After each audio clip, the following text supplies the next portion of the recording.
back again with another review, but this time I'm going to add a recap to it because I'm going to talk all about Netflix's newest rom-com, more rom than anything, film, Purple Hearts. This film was directed by Elizabeth Allen Rosenbaum. It was written by Kyle Jarrow and Liz Garcia, and it stars Sofia Carson, Nicholas Galitzine, and Chosen Jacobs. The general premise is that it stars Sofia Carson, who many of you might know from The Descendants. That's how I know her, because my kids won't stop playing The Descendants soundtracks. And she stars as a young woman by the name of Cassie. Cassie is a musician, but she also has a medical condition that requires her to need some very expensive medication. When she meets Nicholas Galitzine's Luke, who is a young Marine. He's just recently enlisted, and he contrive to get married so that she can receive health benefits. But when tragedy strikes, they are thrust together, and their fake romance soon becomes possibly a real one.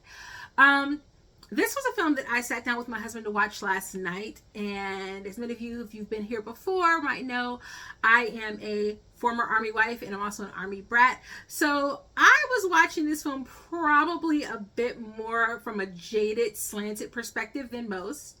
I will say that most of the buzz online is that this was a tearjerker, and it feels very much in the vein of like a really good Nicholas Sparks film. Think of like A Walk to Remember. It really felt reminiscent of that from a tonal perspective, but the soundtrack is banging. So I'm going to tell you all about what I thought about the film, and also kind of recap some of the highlights of the film for you, tell you about some of the crazy conversations that my husband and I had while watching the film. But if this is your first time here on my channel, hi, nice to meet you. Hope you're willing to stay for a little while and listen to me rant and rave about Purple Hearts. If you decide to do so, don't forget to click that subscribe button and give this video a thumbs up to help with the algorithm so that more people can come and join in on our conversation. Now, being that I have just given you a synopsis, I'm going to start with a non-spoilery review of the film, what I thought about it, whether you should watch it, is this something that you're interested in, and then I'm going to kind of tell you some of the thoughts that I had while watching the film. But I will say, first and foremost, I had a good time watching this movie. I'm not going to lie. It was enjoyable. Nothing about the plot was too contrived. It does happen. People do get married for benefits, for extra money. So everything about this plot was very realistic from that perspective. And the chemistry between the two leads was palpable. And you know, I'm a sucker for a good romance as long as the two leads feel as though they are genuinely interested in one another. And I actually felt that in this film. So this was a fun movie. Usually it's very hard for me to get my husband to watch stuff like this with me. He kind of moseyed into the room as I was watching the very beginning of it and stuck around. So there you go. That kind of gives you an idea that this was a enjoyable watch. And if I'm a romantic, I don't want to call it a rom-com. It's not a rom-com. It's a romantic drama. I don't know why I was calling it a rom-com. It is definitely a romantic drama.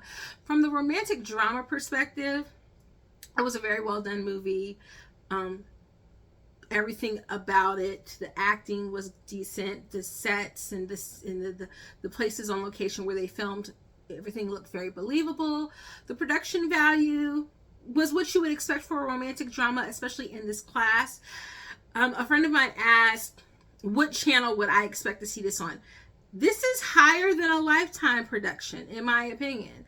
It's higher than a Hallmark movie. So this definitely feels like a high-end version of one of those. Like I said, the closest of films that I can think that this really feels like from a tone perspective. It really feels more like A Walk to Remember if Mandy Moore and Sean Ashmore had been... Is it Sean Ashmore who's in there? It's not Sean Ashmore who's in A Walk to Remember. Mandy Moore is in there though. If they had been if they had been adults, if they had been like young adult aged when they were in this, then it would feel kind of like that. It makes sense. So I really enjoyed watching this movie. I'm rambling now, but it was really enjoyable. I had a good time. The 2 hours, it was 2 hours and 2 minutes. There were some moments that I thought lacked, and especially some moments where they spent a lot of time filming, like the concert sequences and the performance sequences, as kind of a montage. Once you've heard the song played in its entirety, I did feel like some of the other sequences could have been smaller, and they could have been just done in a very artful, very quick montage to show Cassie as her star is rising, and then we could have gotten the original song that was also performed at the end. Instead, by the time we hear the song played in its full, we're actually have gotten at least 3 performances. This is a very musical movie. So if you like music in your movies, and not just music in the background, but music being performed, then you will enjoy it. If that is one of the things that you don't like, that might take you out of the moment a little bit. But I thought Sofia Carson was really, really good in this film. I was pleasantly surprised. And of course, in The Descendant, she's with an ensemble. She's not necessarily the lead. This is her taking the lead. I was surprised because in my mind, that movie, my kids are young and they're just discovering those movies. So in my mind, she's still young. And I was surprised to see her as a 29-year-old woman in this film. So it was a very pleasant surprise. My non-spoiler, fluffy, graded on a curve review grade for this, I usually don't give it this early in, but I'm going to give it to you because I want to talk about some of the spoilery things and kind of go into a deeper dive of this. But I'm going to say graded on the curve. I would actually give this, in the realm of romantic dramas, I'm going to give this a B+. Somewhere between a B+ to an A-. There you go. All right. So now, if you had an opportunity to watch the film, I'm going to go into some deep take thoughts. And if you haven't had a chance to watch the film, definitely check it out for yourself, especially if you love a good romantic film. People have said it was a tearjerker. I did not cry at all, but I'm also a jaded former Army wife. So there's very few movies that I actually cry in. Probably still Magnolia is one of the few that I still will pull into like a full-on flushed face streaming tears. So yeah, there you have it if you haven't had a chance to watch it. But I just want to talk a couple of quick little spoilery things in this film. So like I said, the premise is that they're going to be marrying for health benefits. Totally plausible premise. Now, in my mind, does the military check for this? Yes, they want to discourage this from happening. Do people get away with this? All the time. Definitely. People get married very quickly. They meet, they go from one base to another, one post to another, and they meet somebody and they want to take them with them, so they get married. They fall in love very quickly. They marry for benefits. They get someone pregnant, so they marry so that they can have benefits. All kinds of reasons that people get married, especially young people who are enlisted into the military. So that was completely plausible. The one thing that was very not logical to me is that Cassie's character the whole time is rushing Luke, telling Luke that she wants to stop faking it, or that, you know, there's a time clock on this. And I'm like, girl, you are getting free medical benefits. Why, unless you've met someone who you're interested in, why are you rushing this? Like, stay on for the ride, because medicine is expensive in these streets. So that part, the idea that she was the one that was like rushing to want things to end. Now, the premise behind it obviously is that she is afraid of love and she's falling in love. So that's the reason why she keeps kind of throwing this out there as like, they need to stop this or whatever, even though she has no real reason to do it. But like, girl, when your insulin is costing $400 out of pocket and you haven't actually signed a full-on deal that's going to make you a gazillionaire, stay on for the ride until that money starts coming in. So that was like a little bit unbelievable for me. I will say, when Chosen Jacob's character met his demise, you know, I didn't tear up because it was very expected. I kind of thought that was going to happen, but it was very sad. I thought that they could have lingered, and that was one of the areas where I felt like maybe Sophia's character dealing with those emotions was a little weak. It wasn't strong, and kind of took me out of that moment. The other thing was at the end Okay, so towards the end, they get caught, right? And he's gonna be court-martialed essentially, and put on trial or whatever, and possibly get dishonorably discharged.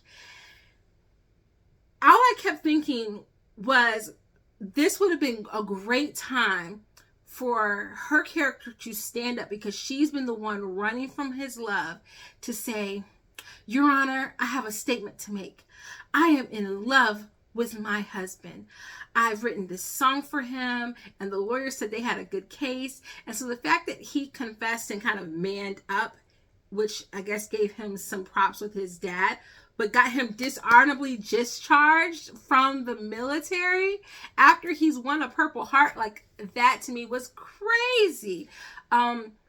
That really felt like such a dampening, because that's not a little thing.